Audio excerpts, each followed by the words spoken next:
नमस्कार दोस्तों, wealth sky के एक और नए इंटरेस्टिंग वीडियो में आप सभी लोगों का स्वागत है। मेरा नाम है सुधीर और बात करेंगे इस वीडियो में हम निफ्टी एंड बैंक निफ्टी के बारे में। दोनों के चार्ट को अंडरस्टैंड करेंगे, समझने की कोशिश करेंगे मंडे का ट्रेडिंग सेशन हमारे लिए कैसा रह सकता है। और ये भी हम अंडरस्टैंड करेंगे क्या यहाँ से बैंक निफ्टी नया लाइफ टाइम हाई लगाएगा या फिर नहीं लगाएगा। इस चीज़ को हम समझने की कोशिश करेंगे। तो जल्दी से इस वीडियो को स्टार्ट करते हैं। वीडियो स्टार्ट करने से पहले सबसे पहले बात कर लेते हैं मार्केट एट 11 के वीडियो की। मार्केट एट 11 में मैंने आपको क्लियरली एक पॉइंट बताया था कि मार्केट नीचे आया है और यहाँ से मैं कोई ब्रेकडाउन देख नहीं रहा हूँ, क्योंकि 18,200 काफ़ी इंपॉर्टेंट सपोर्ट है। अगर ओवरऑल इस ट्रेंड को अगर ऊपर जाना है मार्केट को तो 18,200 को ब्रेक नहीं करना चाहिए। तो एज इट इज़ वैसा ही हुआ, यहाँ पे एक मॉर्निंग में ही इसने एक कह सकते हैं डब्ल्यू पैटर्न बना और फिर ये इसका ब्रेकआउट। और जैसा कि हमारा टारगेट डे हाई होता है, क्योंकि ये हमें 5 मिनट का लो मिला, इसके नीचे तो निफ्टी गया नहीं और रिकवरी देना स्टार्ट कर गया, तो हमें यहाँ पे डे आई का टारगेट इजीली मिल गया। करीब करीब 70 पॉइंट यहाँ पे इजीली लोगों ने कमा लिए थे। ठीक है, क्योंकि ये चीज़ ऑलरेडी मैं आपको सिखा चुका हूँ। ऐसा नहीं है कि ये चीज़ के लिए मैं कोई ट्रेड दूँ या फिर मैं आपको बताऊँ। मार्केट एट 11 में ये सारी चीज़ें मैं आपको ऑलरेडी समझा देता हूँ, कहाँ से आपका डे लो से डे हाई का टारगेट आ सकता है, डे हाई से डे लो का टारगेट आ सकता है, कहाँ ट्रेंडिंग बन सकता है। ये सारी चीज़ें मैं आपको पहले से ही समझा देता हूँ।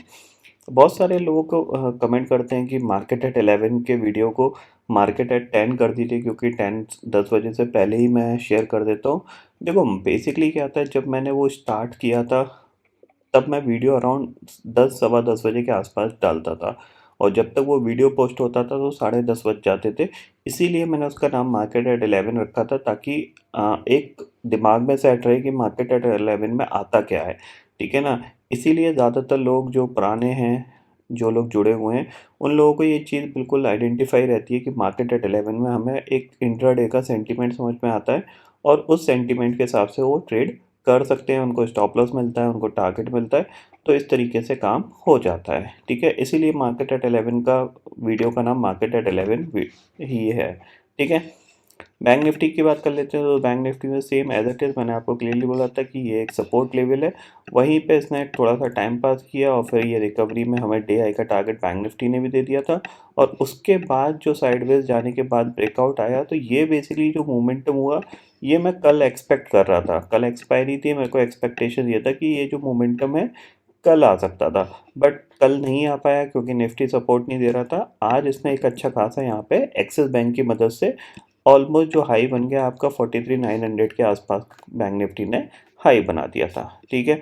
अब हमें ये समझना है कि कल क्या हो सकता है, मतलब मंडे क्या हो सकता है, ये चीज़ अंडरस्टैंड करनी है। तो सबसे पहली चीज़ आती है,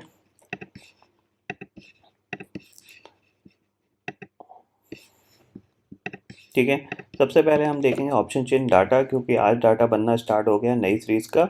इसमें अगर आप देखोगे तो 18,300 की पुट पे 69 लाख का ओपन इंटरेस्ट खड़ा हुआ है और 18,300 की कॉल पे 67 लाख का ओपन इंटरेस्ट है।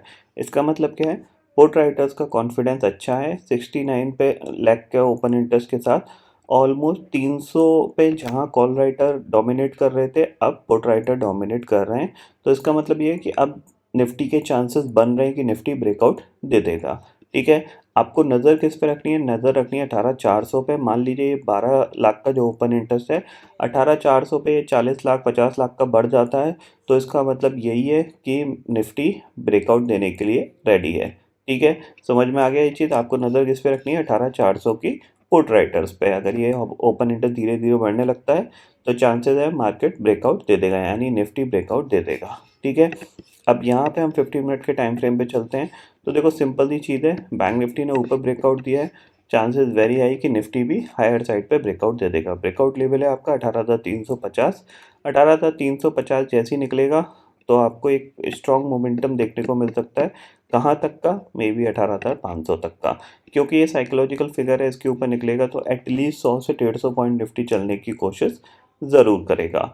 जब तक इस लेवल के नीचे क्लोज नहीं देता 18,200 के नीचे, तब तक हम सेल की बातें नहीं करेंगे। इंट्राडे में भी अगर सेल करना है तो आप इस लेवल को टूटने दीजिए।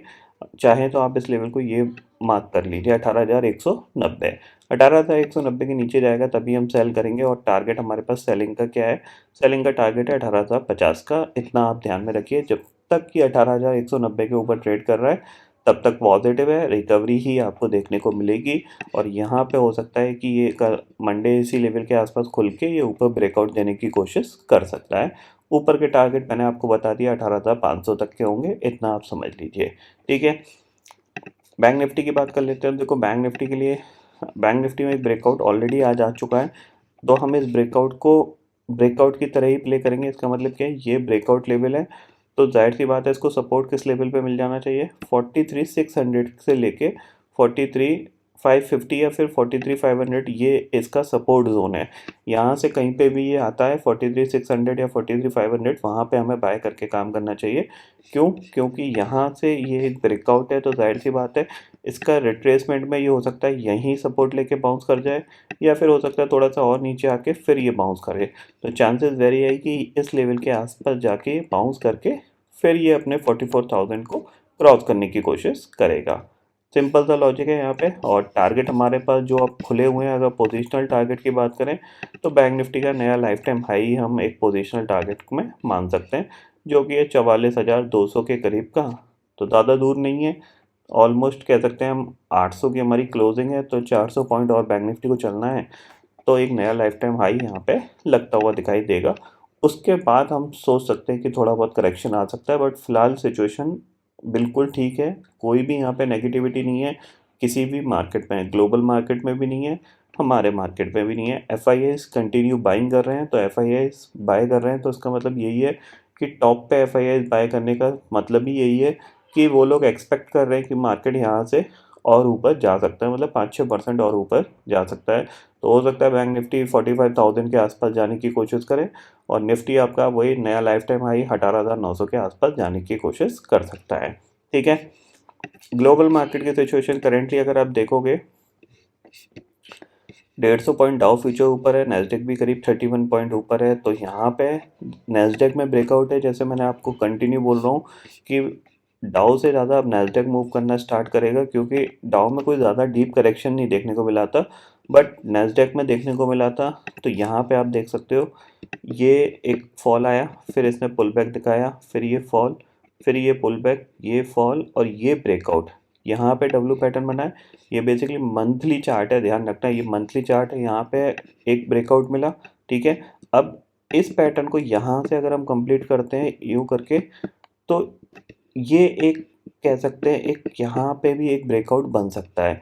अब वो ब्रेकआउट कैसे आ सकता है, ये ऑलरेडी करेक्शन दिखाया इसने और अब ये पुल कर रहा है, ठीक है। तो ये ब्रेकआउट यहाँ से इस तरीके से मिल सकता है, और अगर ये ब्रेकआउट मिला तो फिर इसके लिए ऑलमोस्ट 15,000 तक की जर्नी बिल्कुल क्लियर है। तो इसका मतलब क्या है, इसका मतलब ये है कि हमारे मार्केट के लिए कह सकते हैं कि हायर साइड की जर्नी काफ़ी स्मूथ जाने वाली है, यानी 19,200 भी निफ्टी जा सकता है इस अटैम्प्ट में, ठीक है ना। ये चीज़ क्लियरली समझ लीजिए यहाँ पे कि जो मार्केट का सेंटीमेंट है वो बिल्कुल पॉजिटिव है। वो कब नेगेटिव होगा, जब 18,000 के निफ्टी नीचे क्लोज हो जाएगा और 42,000 के नीचे बैंक निफ्टी क्लोज हो जाएगा, तब वो सेंटीमेंट पूरा नेगेटिव होता हुआ दिखाई देगा। अदरवाइज सब चीज़ें यहाँ पे कह सकते हैं बिल्कुल फाइन है।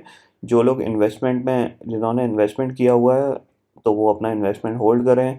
जो SIPs करते हैं वो भी अपनी SIPs को कंटिन्यू रन रख कर रखें। ऐसा कोई यहाँ पे फ़िलहाल करेक्शन आएगा इसके चांसेस थोड़े से कम दिख रहे हैं। बाकी मार्केट है, कुछ भी कर सकता है, बट फिलहाल सिचुएशन ग्लोबल सिनेरियो में काफ़ी अच्छी दिख रही है ऑल ओवर द वर्ल्ड, ठीक है। और यहाँ पे जैसा कि मैंने आपको बोला है कि डेक्स यही सबसे पहले नया लाइफ टाइम हाई बनाएगा, क्योंकि ये 16,000 के आसपास काफ़ी देर तक टाइम पास कर रहा है। देख रहे हो यहाँ पे इतना लंबा इसका कंसोलिडेशन है, 15,800 से लेके 16,000, ठीक है। 1 2 3 4 5 6 7 8 9 10 11 12 13 14 15 16 17 18 19 20 21 22 ट्रेडिंग सेशन हुए, मतलब ऑलमोस्ट 1 महीने से ज़्यादा हो गया। तो ये ब्रेकआउट दे सकता है, और ब्रेकआउट आया तो ये सबसे पहले नया लाइफ टाइम हाई हिट करेगा, ठीक है। सबको समझ में आ गया यहाँ पे आपको। तो आई होप दोस्तों ये पर्टिकुलर डाटा आपको समझ में आ गया होगा। दोस्तों फिलहाल इस वीडियो में इतना ही है।